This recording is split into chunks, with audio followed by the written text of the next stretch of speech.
Olá, sou o professor Ed Wilson e essa é uma aula sobre geração de códigos. Geração de código é uma parte de estudos de compiladores. A aula é baseada no livro do professor Ivan Ricart, Introdução à Compilação, que foi publicado pela Campus. Nesta aula estudaremos geração de código intermediário, otimização de código e geração de código em linguagem simbólica. São 3 assuntos importantes relacionados a esse conteúdo proposto para a aula de hoje. Muito bem, como vocês aprenderam, como foi apresentado nas aulas anteriores, o compilador ele é organizado de 2 partes, uma parte de análise e outra parte de síntese. A análise ela é organizada em análise léxica, sintática e semântica e é responsável pela verificação de erros no código-fonte. E a partir do momento que não tem nenhum erro no código-fonte, passa-se para a parte de síntese, que é a geração de código. Geralmente, essa geração ela acontece em várias etapas. A primeira parte da etapa é a geração de código intermediário. Esse código intermediário ele é gerado e, na sequência, é feita uma otimização, onde é possível. E na fase final é a geração de código propriamente dito do código final, que é um código específico para a arquitetura que vai ser utilizada por programa gerado, que já é então criado o arquivo destino. Então, a partir do arquivo de origem, a partir do programa fonte, feita a análise, baseado na gramática do compilador, da linguagem que foi utilizada, e existem estruturas internas para fazer essa análise. E uma vez que não há mais erros, então finalmente é feita a geração de código intermediário, otimização e o código final. Então a etapa de síntese, que é a produção do código, ela acontece em 2 etapas principais. É a tradução de uma estrutura de análise sintática para um código, uma linguagem intermediária. Ele é independente do processador, independente da arquitetura da máquina. E a segunda é a tradução desse código intermediário para uma linguagem simbólica do processador-alvo, ou seja, depende da arquitetura da máquina, depende da arquitetura do hardware. Lembre-se que a produção do código binário, do código executável, ela acontece por um outro programa do sistema, que é o montador, que esse é assunto também para uma outra aula. A geração do código intermediário, ela reconhece as estruturas de expressões básicas do código e é possível sintetizar essas expressões equivalentes no formato intermediário. Como que é feito isso? Isso pode ser feito através da varredura da árvore sintática gerada nas etapas anteriores, né? E também pode acontecer durante o reconhecimento das expressões da análise sintática, daí é uma tradução dirigida por sintaxe e que tem ações semânticas associadas. Então essa árvore sintática ela é gerada no momento em que ocorre as etapas da análise anteriores. E o formato utilizado desse código intermediário, basicamente era um código de 3 endereços. E vamos ver então por que ele é chamado de 3 endereços. E também as expressões aritméticas podem ser convertidas para a notação pós-fixa, que é uma notação mais fácil de trabalhar neste momento. O código de 3 endereços, como é imaginado, ele possui 3 endereços. Então as operações, no máximo, ela faz referência a 3 variáveis. Então o código ele tem 2 operandos e um resultado. As expressões mais complexas, que se existirem, então elas devem ser decompostas, devem ser quebradas em várias expressões que seguem esse formato. E importante, ele é um formato independente do processador específico, ele é independente da arquitetura da máquina. E é fácil perceber que esse formato de 3 endereços, ele é muito fácil, muito tranquilo converter para uma linguagem simbólica, que é a última etapa desse procedimento.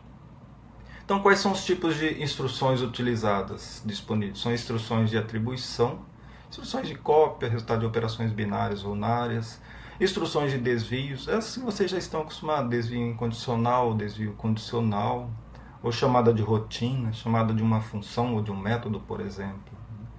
E as operações de endereçamento, operadores de endereçamento, indexado ou indireto. As atribuições no código de 3 endereços, por exemplo, o lado esquerdo recebe o lado direito. Esse recebe é a atribuição dois pontos igual. Por exemplo, um código em linguagem C ou C++. X recebe A. Neste caso, a tradução ela é direta. X recebe A. E a única alteração propriamente dita aqui é o sinal de atribuição, em que na linguagem C é utilizado o sinal de igual, que significa atribuição, e no código de 3 endereços, dois pontos igual, conforme nós aprendemos lá em algoritmo, lá no início de algoritmo. E a operação binária com atribuição, novamente, segue o mesmo padrão. O lado esquerdo recebe o lado direito, operador, outra parte do lado direito, ou lado direito 1, operador lado direito 2. Exemplo de C++. X recebe A mais B. Então, isso convertido para o código de 3 endereços fica X, sinal de atribuição, A mais B. Percebam que no código de 3 endereços não é mais necessária a utilização do ponto e vírgula como símbolo de final de linha, porque afinal de contas, cada instrução de 3 endereços ela vai ser uma linha distinta. Então, eu não preciso me preocupar com esse símbolo de final de linha.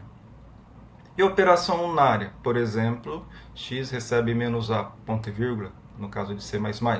A tradução fica X recebe menos A. Percebam novamente, chama atenção para isso, que o sinal de ponto e vírgula é descartado. E as expressões mais complexas? Então agora temos que prestar um pouco mais de atenção nesse caso. Então, por exemplo, uma expressão em C++, A recebe B mais C vezes D. Percebam que existe mais de 3 endereços, então essa expressão ela deve ser simplificada ou deve ser fatorada em expressões menores. Neste caso, para fazer essa tradução em expressões menores, deve-se utilizar uma variável temporária. E também o compilador deve respeitar as operações, a precedência das operações lógicas e aritméticas. Lembre-se que multiplicação tem precedência maior do que uma operação de adição. Então, primeiro deve-se executar a operação de multiplicação, nesse caso aqui, C vezes D. Esse valor C vezes D, ele deve ser armazenado, então aqui no caso foi utilizado uma variável temporária, T1 recebe C vezes D. E depois a segunda parte, ou a continuação da expressão aritmética, em que a variável B recebe o resultado anterior que está armazenado na variável T1. Então, A recebe B mais T1. Então, o compilador deve deve realizar essa simplificação, essa divisão das expressões aritméticas mais complexas para expressões no formato de 3 endereços. E o desvio incondicional. O desvio incondicional, o salto, ele pula para uma determinada parte da linha de código intermediário. Esse destino ele deve ser identificado por um rótulo. Então, sempre o salto é para um rótulo. E o desvio incondicional também vai acontecer da mesma forma. Por exemplo, CX operador Y vá para L. Percebam que esse L aqui é um rótulo, ou label em inglês. Percebam que esse código de 3 endereços, ele é um pouquinho parecido com algumas linguagens de baixo nível, algumas linguagens assembly. Então, um exemplo de salto. Essa repetição foi escrita em C++, o código é enquanto I++, incremento de I menor do que K, x de I recebe 0, e quando ele sai da repetição, x de 0 recebe 0. Esse é um código que, na verdade, o que ele está fazendo? Ele está zerando os valores de um vetor x. E percebam também que aqui na própria repetição, no código fonte, existe um incremento da variável i. E o código vai ser executado enquanto o i for menor ou igual a k. Então, como que isso é traduzido para um código de 3 endereços? Primeiro é criado um rótulo L1, né, e esse rótulo é apenas um teste. Se I maior do que K, então quando I for maior do que K, ele vai para L2, que é um segundo rótulo, que já é fora da repetição. E o que L2 faz? Ele atribui x de 0, atribui 0 para x de 0, que é exatamente o código fora da repetição. E dentro da repetição, que é o incremento da variável i e atribuição de x de i, atribuição de 0 para x de i. Ele faz aqui, ó. Então, esse é o código que incrementa o valor de i recebe i mais 1. Na sequência, x de i é zerado, recebe 0. E finalmente vem um salto para L1. Percebam que esse salto para L1, ele volta aqui para o teste condicional, se i maior do que k. Então, quando i for maior do que k, ele sai do laço. Então, esse laço de while em C++, ele é convertido para esse código de 3 endereços. O raciocínio é semelhante para outras estruturas de repetição. Repetições usando for, repeat, while, eles seguem mais ou menos a mesma lógica. E a invocação de subrotinas, ou seja, a chamada de funções, ela acontece com a instrução param, que identifica os parâmetros utilizados, e a função call. Então, veja um exemplo.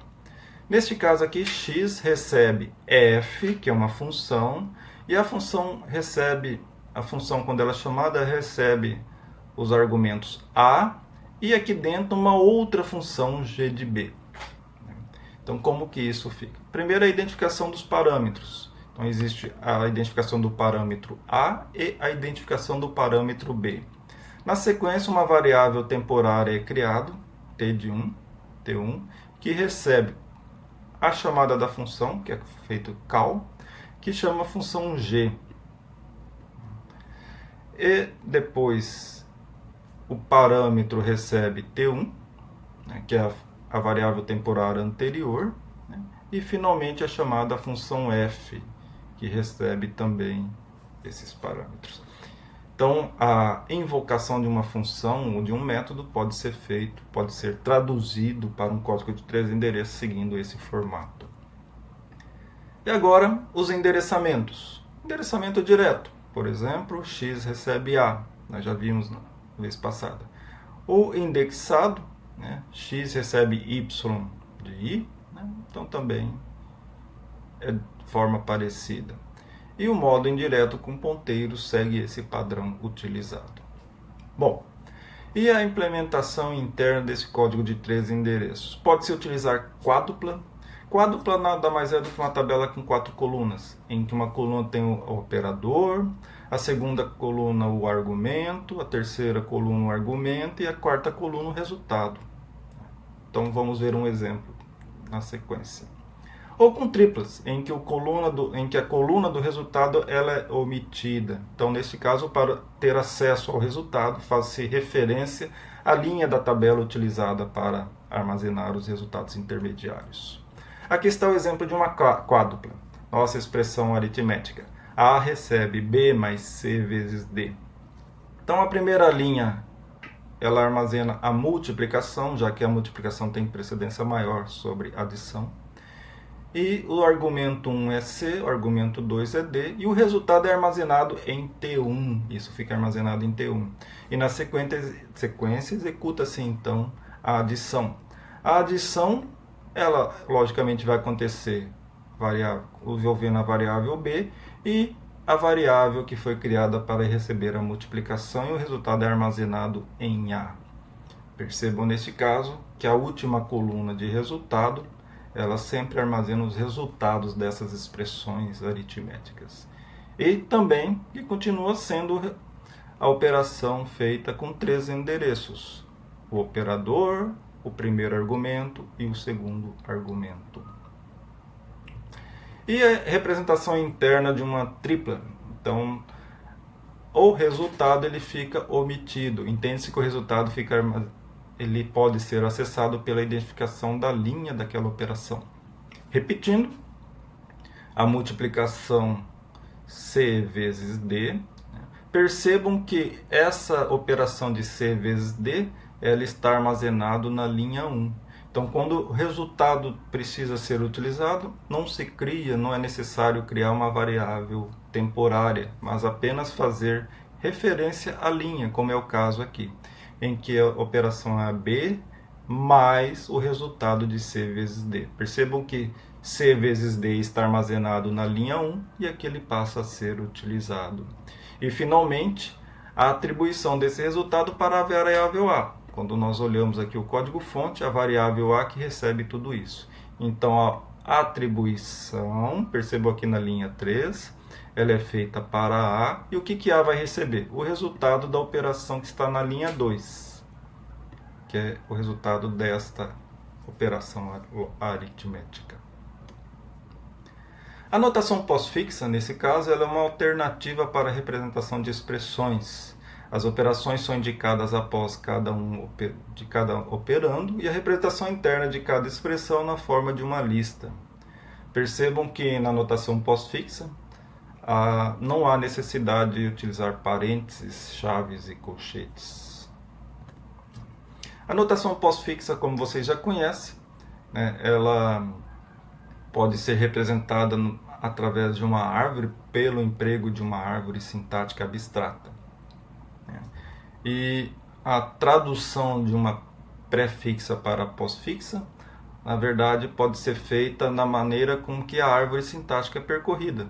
No caso da pós-fixa, é só fazer uma varredura pós-ordem. O que é uma varredura pós-ordem? A visita primeiro para o nó esquerdo, depois para o nó direito. Então, por exemplo, essa expressão a expressão A recebe B vezes C mais D mais E. Então, quando ela é convertida para a notação pós-fixa, primeiro vem os operadores, os operandos, A, B, C, D. Agora o operador D. Esse operador D, então, ele vai envolver os dois operandos anteriores, C mais D. Esse resultado é multiplicado por B. E, finalmente, soma-se o valor de E e tudo isso é armazenado na variável A. A notação pós-fixa tem algumas vantagens nessa etapa e que vocês vão perceber durante a implementação. E passamos finalmente no próximo assunto, que envolve otimização de código. Então, o código gerado automaticamente ele pode ser ineficiente. Existem algumas operações redundantes, algumas instruções que não são necessárias. E a otimização de código faz justamente essas melhorias no código gerado. E essa ineficiência ela pode vir também da codificação inicial. Então, o objetivo da otimização é reduzir o esforço computacional, o poder computacional empregado para executar esse código. E nós vamos apresentar agora algumas formas de otimização. Bom, eliminação de expressões ou subexpressões comuns são operações que se repetem sem que seus argumentos sejam alterados. Olha, se a expressão é repetida sem alteração dos argumentos, não há necessidade de fazer esse cálculo várias vezes. Por exemplo, x recebe A mais B mais C. E no outro momento, y recebe A mais B mais D. Percebam o seguinte, sem a otimização, a variável T1 recebe A mais B, a variável x recebe T1 mais C. Depois, no cálculo de y, a variável T2 recebe A mais B e Y recebe T2 mais B.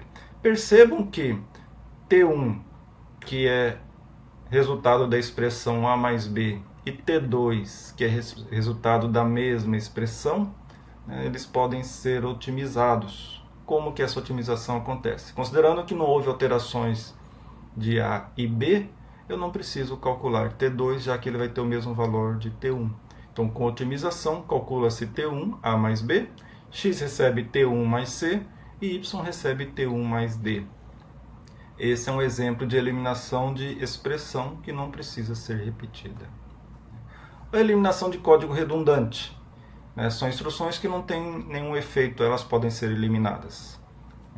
Se nenhuma atribuição a x ou a y entre duas instruções, por exemplo, x recebe y e x recebe y, então isso não é necessário repetir, né, já que não teve, considerando que não teve nenhuma alteração nos valores de y. Ou propagação de cópias, né? Variáveis só mantém cópia de um valor sem outros usos. Então, se não tem outros usos, elas podem ser eliminadas.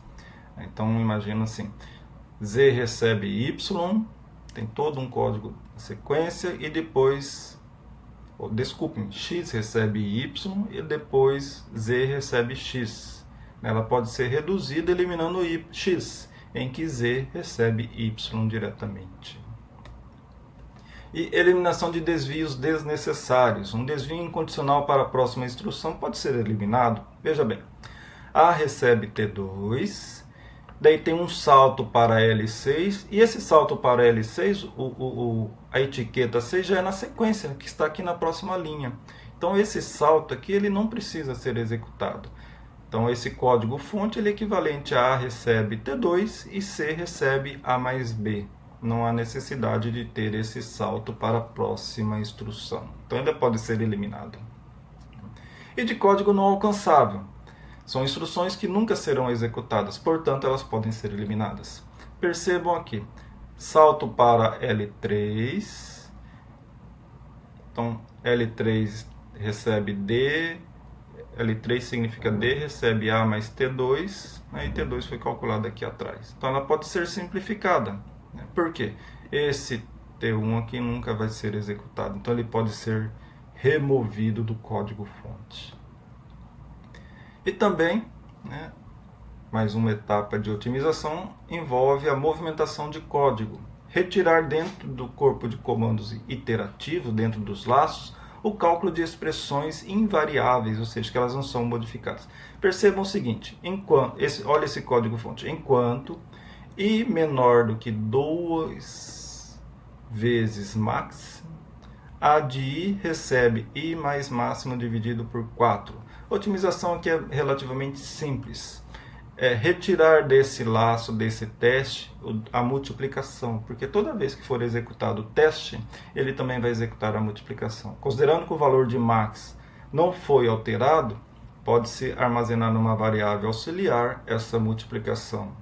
E com raciocínio semelhante, esta divisão também, mas max dividido por 4. Então, esse código ele passa a ser equivalente a T1 recebe 2 vezes max, T2 recebe max dividido por 4, e o laço, enquanto i menor do que T1, faça a de i recebe i mais T2. Então, essa é uma outra otimização que pode ser feita. E também o uso de propriedades algébricas, né, em que as propriedades matemáticas podem ser utilizadas para otimização de código-fonte. Por exemplo, x recebe mais 0 é equivalente a x. Então, as operações envolvendo números, operações que não alteram o valor, x mais 0, x menos 0, operações de multiplicação por 1 ou divisão por 1, são operações que são propriedades que podem ser utilizadas para otimização de código. E essa otimização de código também, ela pode ser utilizada como parâmetro no momento da compilação. Usuários podem indicar ao compilador o quanto do esforço deve ser despendido na otimização. A otimização ela requer um alto poder computacional. Então, no momento que você está programando e está fazendo testes, a preocupação com o tempo da compilação é maior do que com o resultado, com o código gerado, se ele vai estar otimizado ou não. Então, durante o momento que está sendo feito o teste, nós reduzimos o nível de otimização para que a compilação fique mais rápido. E a partir do momento que o software está pronto, pode-se compilar, utilizando um nível maior de otimização. Então a compilação ela fica mais lenta, mas o resultado fica mais otimizado. Esse é um exemplo da linguagem C++, em que o nível de otimização é passado como na opção "-O". E finalmente passamos agora para a geração de código em linguagem simbólica. O objetivo é obter, através das instruções elementares usadas no código em formato intermediário, o código equivalente a uma linguagem simbólica do processador-alvo. Percebam que o código intermediário, como foi apresentado no início, ele é independente da arquitetura, enquanto que a linguagem simbólica gerada ela é totalmente dependente da arquitetura do processador-alvo. E esse código em linguagem simbólica ele pode ser classificado de acordo com o número de endereços utilizados na instrução. Pode ser 3 endereços, em que no caso são utilizados 2 operandos e o resultado, 2 endereços que são utilizados somente os 2 operandos, nesse caso o resultado sobrescreve o primeiro operando, um endereço em que só o segundo operando, o primeiro operando ele está implícito dentro de um registrador, acumulador, por exemplo, ou sem endereço, em que se utiliza uma pilha. Então isso depende da arquitetura do processador-alvo que você está trabalhando ou que deseja gerar código para ele. Vamos ver cada um desses casos agora. A tradução com 3 endereços. Por exemplo, esta expressão x recebe y mais z. Com 3 endereços, add, y, z e x. Então está sendo feita a operação de adição de y mais z e o resultado vai ser armazenado em x. Esse mesmo exemplo para 2 endereços. Então utiliza-se um registrador intermediário. Move RI y, ou seja, armazena o valor de y no registrador RI. Na sequência, adiciona ao valor do registrador RI o valor da variável z e finalmente obtém-se o valor do registrador RI e armazena na variável x. No caso com um endereço, carrega o valor de y, load y, adiciona o valor de z e armazena em x. E por último, sem endereço, que é uma arquitetura em pilha. Então empilha x, y, empilha z, add, esse comando add, ele vai adicionar o topo, ele adiciona o que estiver no topo da pilha ao valor que estiver antes do topo da pilha. E finalmente desempilha o resultado em x. Então esse é um exemplo que pode ser utilizado para 3 endereços, 2 endereços, 1 endereço e 0 endereços, como foi explicado anteriormente. Otimização de código na linguagem simbólica também pode acontecer. Então, por exemplo, combinar sequências de instruções traduzidas por gabaritos ou estratégia de otimização podem ser aplicados nessa linguagem. E pode ser feita eliminação de código redundante, eliminação de instruções desnecessárias, e é uma oportunidade de realizar essas otimizações que são específicas para um determinado processador. Então ela é feita nessa parte também. Então as otimizações dependentes de máquina permitem um melhor aproveitamento. Um exemplo simples disso são as arquiteturas, os processadores que fazem, por exemplo, incremento unitário de uma determinada variável. Neste caso, uma expressão do tipo A recebe A mais 1, pode ser convertida para o incremento de A, que costuma ser mais rápido do que A recebe A mais 1. E como sugestões de leitura do autor do livro, são esses endereços apresentados em tela, mas existem muitos outros também. Bons estudos e até a nossa próxima aula.